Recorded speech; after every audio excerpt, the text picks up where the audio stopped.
उपस्थित साथी और साथियों को मेरा मूर्खता भरा प्रणाम। और ये प्रणाम कुछ अतिरिक्त रूप से मैं हमारे आयोजक सर विनोद बब्बर सर को अतिरिक्त रूप में देना चाहूँगी कि उन्होंने, काबिल तो सब महिलाएं होती हैं इसके, पर उसका चुनाव करना ये एक महत्वपूर्ण बात है। तो चुनाव उनका खरा कैसे उतरेगा वो आगे की बात है, लेकिन फिलहाल उनको बहुत बहुत धन्यवाद देती हूँ कि उन्होंने मुझे इस काबिल समझा और मूर्खताएं करने के लिए प्रेरित किया। हालांकि ये पिछले 40 साल से, सर ने जो बताया कि 40 साल से ये चल रहा है ये कार्यक्रम, पर महिलाओं की उपस्थिति उसमें मेरे ख्याल से मैं तीसरी या चौथी 40 साल में। तो इसका मतलब ये है कि महिलाएं मूर्ख नहीं होती या इसका मतलब ये है कि वो होती हैं लेकिन वो हामी नहीं भरती कि वो मूर्ख है। वो पति को मूर्ख ज्यादा समझती हैं और पतियों को मूर्ख समझकर उसमें ही अपनी मूर्खता दिखा लेती हैं। तो इस अवसर को देने के लिए मैं सबसे पहले सर का धन्यवाद करती हूँ। और दूसरा धन्यवाद हमारे बीच उपस्थित हैं किशोर श्रीवास्तव जी, बहुत सारे आरोप लगे उनमें से उन पर भी, तो उनको मैं बहुत बहुत धन्यवाद देती हूँ। और जब भी उनका फोन आता है मैं बहुत घबरा जाती हूँ। वो कहते हैं कि अंदर दिल इतना तेज धड़कता है कि बाहर गिर ना जाए, संभालना पड़ता है।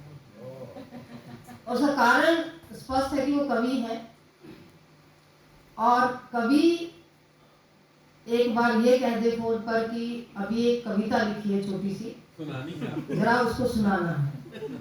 अब वो छोटी सी कविता 1-2 घंटे के लंबे स्तर तक पहुंच जाती है, तो बस वही डर होता है। हालांकि ये होता नहीं है तकरीबन, वो मेरा जो दिल धड़कता है वो फिर शांत हो जाता है। तो उनको बहुत बहुत धन्यवाद। और हमारे बीच उपस्थित है सुभाष चंद्र सर।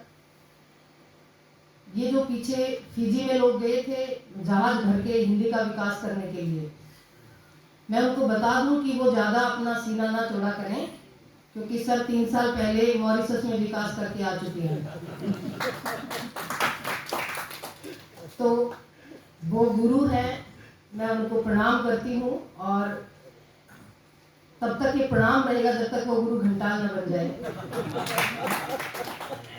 और अगला और अंतिम प्रणाम मैं आप सबको करती हूँ कि आपको पता था मूर्खों को सुनना है और फिर भी आप आए, और आने के बाद मूर्खों की बात पर तालियां भी बजा रहे हैं।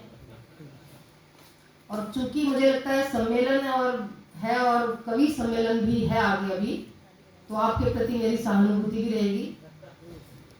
आगे कवियों को सुनना होगा, तो उसके लिए मैं अभी से आपके प्रति सहानुभूति रखते हुए आपका भी बहुत बहुत धन्यवाद करती हूँ। और मूर्ख शब्द से जो चिढ़ते हैं या उनको लगता है कि हमें ये क्यों कह दिया गया, तो आप समाज में जब ये देखते हैं कि बहुत भोला व्यक्ति है, बहुत सीधा है, बहुत सरल है, तो आप उन पर मत जाइए। असल में वो कह रहे हैं कि आप बहुत मूर्ख हैं। और जो पत्नियां, प्रेमिकाएं या आसपास की महिलाएं इन शब्दों के माध्यम से आपका जो उत्साहवर्धन करती हैं, तो आप सीधा सीधा अर्थ लगाएं कि वो कह रही है सीधे सपाट रूप में कि आप मूर्ख हैं। ये मूर्खताएं आगे बढ़ें, ये मेरी पूरी कोशिश रहेगी। और जो कहते हैं ना कि गधा जो है, उस एक शब्द का इस्तेमाल करते हैं मूर्ख के लिए, गधा थोड़े वाचाल लोग ही करते हैं मेरे जैसे। अब गधे की बात आ गई तो पिछले 20 साल पहले शादी थी मेरी, उसमें पिताजी ने सामान में एक लिस्ट बनाई थी और उसमें एक था घोड़ी। मैंने उनसे पूछा कि घोड़ी का क्या करेंगे। उन्होंने कहा बारात आई है और बारात वहाँ से घर तक आएगी, तो उस समय घोड़ी की जरूरत पड़ेगी। तो मैंने कहा नहीं, उनसे कहिए कि वो गाड़ी लेकर ही आए। तो उन्होंने कहा क्यों। मैंने कहा मुझे अच्छा नहीं लगेगा कि घोड़ी पे एक गधा बैठा आ रहा है।